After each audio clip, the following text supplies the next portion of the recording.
You are listening to True Crime Twins, a true crime podcast hosted by Chloe and Melina Canter.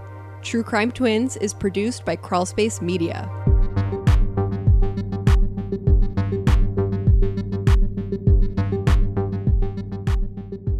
Stalking is a criminal act characterized by a pattern of behavior which would lead a reasonable person to become fearful for his or her safety. It's a crime punishable by the federal government in all 50 states and territories. Stalking acts commonly consist of a victim being harassed, followed, or watched. It is a course of conduct crime in which individual stalking or harassment acts in isolation may be non-criminal. A pattern of behavior is often required, varying among states. At this time, 51% of U.S. states require there be two or more stalking acts for the perpetrator to be charged, and 47% of states require an established pattern of stalking acts. The other key element of stalking is an established level of fear, also varying amongst states. 53% of states require that stalking acts would cause a reasonable person to feel fear. 20% of states require that they cause the victim to experience fear, and 27% require a combination of these two elements. 8% of states have a far stricter standard of fear, in which the victim must prove they feared for their life. The crime of harassment has a course of conduct similar to that of stalking, but it does not include the element of fear. Stalking is linked to sexual assault and to intimate partner violence, and can result in long-term trauma for its victim. The purpose of this podcast is to expand on demographic risk factors for victims of stalking, victim-offender relationships, offense characteristics, and the short and long-term impact of stalking for victims. In discussing prevalence and incidence, it is estimated that 1.4% of adults in the United States are victimized by stalking annually. In a 12-month period, 3.4 million adults in the United States were victims of stalking, and 14 in every 1,000 persons were victimized. The lifetime prevalence for intimate partner stalking was 9.2% for women and 2.4% for men. As far as risk factors, there are several demographic characteristics, including sex, race, marital status, and socioeconomic status, that increase one's risk of stalking victimization. First, women are at higher risk of stalking victimization than men. Females experience stalking at a rate of 20 victimizations per 1,000 women, while males did so at a rate of 7 per 1,000 men. However, men and women are at equal risk of experiencing harassment. Victimization risk diminishes with age. Younger adults are significantly more likely to be stalked than older adults. 53.8% of female and 47.7% of male stalking victims were first victimized when they were younger than 25. Adults aged 18 to 19 years old and 20 to 24 years old are at highest risk of stalking victimization. The prevalence of stalking varies among race and female victims, with mixed race and indigenous women having the highest rates of victimization. 30.6% of multiracial women, 22.7% of indigenous women, 19.6% of Black women, 16% of white women, and 15.2% of Hispanic women were stalked in their lifetime. Amongst men, the prevalence of stalking victimization across races ranges from 5 to 8%. Asian and Pacific Islander adults were at lowest risk of victimization. Individuals with the marital status of separated or divorce were at higher risk of stalking victimization, experiencing victimization at a rate of 34 per 1,000 persons. This trend could be related to the fact that stalking is most commonly committed by a former intimate partner, particularly when the victim wishes to seize the intimate relationship. Individuals who were never married are also at risk. Married people and widowers had the lowest rate of stalking victimizations. People who earned lower incomes and were of a lower socioeconomic status were at highest risk of stalking victimization, as is an enduring pattern in all violent crime. A victim's relationship to their perpetrator is often relevant to their victimization. Acts of stalking are most commonly perpetrated by current or former intimate partners of the victim, followed by acquaintances of the victim. Approximately 3 in 4 victims of stalking knew their perpetrator in some capacity. 66.2% of women and 41.4% of men were stalked by a former or current intimate partner. Intimate partner stalking is most likely to occur when the victim has terminated the relationship or attempted to do so. Only in 10% of cases are victims stalked by strangers. Furthermore, victims were most likely to be stalked by a perpetrator of the same age and race. The gender of the stalking victim influences the likely gender of their perpetrator. In instances where women were stalked, 67% of the perpetrators were men and 24% were women. When men were stalked, 41% of the perpetrators were men and 43% were women. Because stalking does not always require that the perpetrator come into contact with the victim, there are cases where the perpetrator's gender is unknown to the victim. In 16% of male stalking victimizations and 10% of female stalking victimizations, the victims were unable to identify the gender of their perpetrator. Empirical data exists regarding why the stalking victim believes they were victimized. Most victims of stalking believe their perpetrator's motive was personal, encompassing anger, retaliation, and/or spite, or a desire for control over the victim. In some cases, the victim perceived that the perpetrator began engaging in acts of stalking to force the victim to stay in a relationship, at times beginning when the victim is cohabitating with their perpetrator. Stalking victims were significantly more likely to believe their perpetrator was emotionally unstable and controlling than harassment victims. It is uncommon, but not unheard of, for there to be more than one perpetrator in the same course of a stalking victimization. In 60% of stalking cases, there was a lone perpetrator, while in 18% of cases, there are 2, and in 13%, there are 3.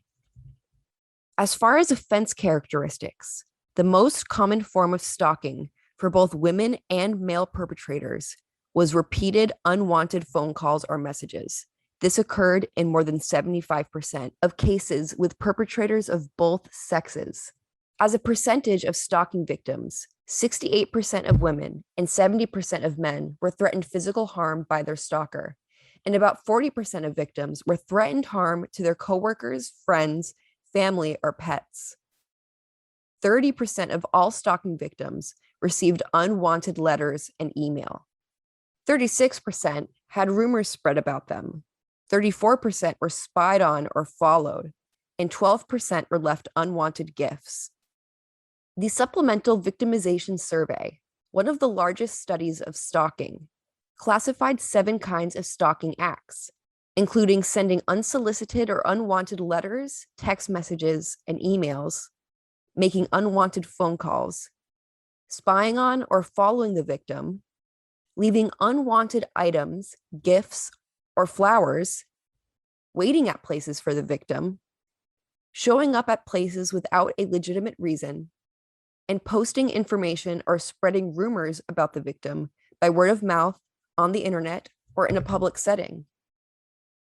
Out of these 7 acts, stalking victims were 3 times more likely to experience some acts than harassment victims, including the offender showing up at places without reason, the offender waiting outside or inside a place being frequented by the victim, and the offender following or spying on the victim. As the major difference between stalking and harassment victimization is fear, it is likely that those 3 acts instilled the most fear in victims of that course of conduct. Our present digital age has provided new ways for individuals to be reached and potentially stalked. More than 25% of stalking victims were cyber-stalked through use of email, instant messaging, electronic and GPS monitoring, listening devices, and cameras.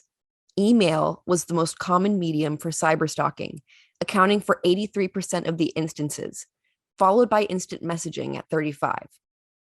The course of conduct of stalking can include other criminal acts. 24% of stalking victimizations involved property damage, 21% involved the victim being physically attacked, and 15% involved someone other than the primary target, such as pets or friends, being physically attacked. In cases where the victim was physically attacked, the violence was most frequently in the form of slaps, punches, or kicks, but more serious assaults and even fatalities are accounted for. Victims were at higher risk of being attacked if the stalker had made threats and if they were a former intimate partner. Former intimate partners are significantly more likely to follow through on threats of violence than acquaintances or strangers. Victims who were younger were also more likely to be physically attacked in the course of their stalking victimization. 46% of stalking victims experienced acts of stalking at a frequency of at least one incident per week.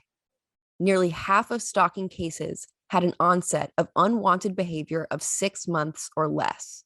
In 11% of stalking cases, the victim reported having been stalked for a period of 5 years or more. The element of fear is what distinguishes stalking from harassment, another crime consisting of a course of conduct of unwanted behavior. The most prevalent fears among stalking victims were harm to self or their loved ones, of the unknown of what could happen next, or the behavior never stopping. They were also concerned of loss of freedom or death. 1 in 5 victims feared imminent bodily harm to themselves. 1 in 6 feared for the safety of a family member or child. An individual's likelihood of experiencing fear from their stalking victimization is influenced by sex, race, and marital status. Being a female, being white, and being single are linked to higher levels of reported fear by stalking victims. Women who were previously stalked and women who were stalked by a non-stranger were also significantly more likely to report feeling fearful in the face of stalking victimization. Physical pursuit, such as following or waiting for the victim, invoked the most fearful responses in stalking victims compared to other forms of stalking, and victims were more likely to be fearful during the daytime hours. The fear that characterizes stalking victimization is detrimental to the psychological, physical, vocational, and interpersonal functioning of its victims, regardless of whether the victim was physically attacked. Elevated levels of post-traumatic stress disorder are found amongst victims of stalking, with symptoms encompassing anxiety attacks, flashbacks, insomnia, distrustfulness, anger, and sadness. Women aged 18 to 22 who were stalked had significantly higher odds of first onset of a mental health issue than women who were not stalked. Stalking victims who were physically harmed were faced with higher levels of subjective stress as measured on the impact of events scale, and even higher rates of PTSD. Stalking victims were twice as likely to feel concerned and anxious at the onset of their victimization than harassment victims. 15% of stalking victims felt depressed or physically ill as the course of conduct of their victimization progressed, and 1% became suicidal. Stalking victimization is also associated with a negative financial impact. More than half of victims of stalking lost at least 5 days from work as a result. Furthermore, 30% of stalking victims accrued significant out-of-pocket costs directly related to their victimization, including moving expenses, childcare costs, attorney fees, and damaged property. Finally, 16% of stalking victims suffered property damage as a result of their victimization. Self-regulation, a primary coping strategy in stalking victims, consists of controlled measures taken by the victim to avoid the stalker, such as relocating or changing their phone number. These measures can have psychological and social ramifications for the stalking victim. Social isolation stems from the victim withdrawing from people in their social network, their apprehension toward new people in unfamiliar situations, and lowered self-esteem. Stalking victims are often forced to radically change their lives in the face of unwanted contact and threats. 1 in 7 victims permanently relocated as a result of their stalking victimization. 70% of victims reached out to their social supports asking for help and for discretion regarding their whereabouts. 21% discussed their victimization with their employer, and 20% discussed it with an attorney. 22% of victims changed their day-to-day activities. 18% stayed with family members, and 17% took time off of school and work to avoid their assailant. Victims took other protective actions, including installing call blocking and caller ID, changing their phone number, and changing locks and/or installing a security system. Less than 50% of stalking victimizations are reported to law enforcement.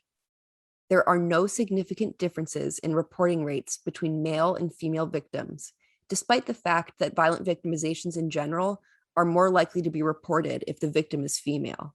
Of the cases reported to police, law enforcement action against the perpetrator was reportedly taken less than 40% of the time, and only in 8% of the reported cases was the perpetrator arrested.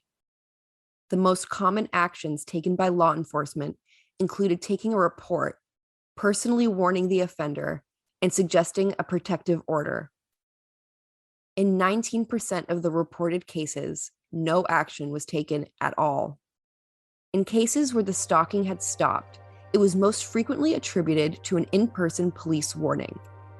10% of stalking victims believed the cessation of their stalking victimization was rooted in the filing of a protective order through the courts.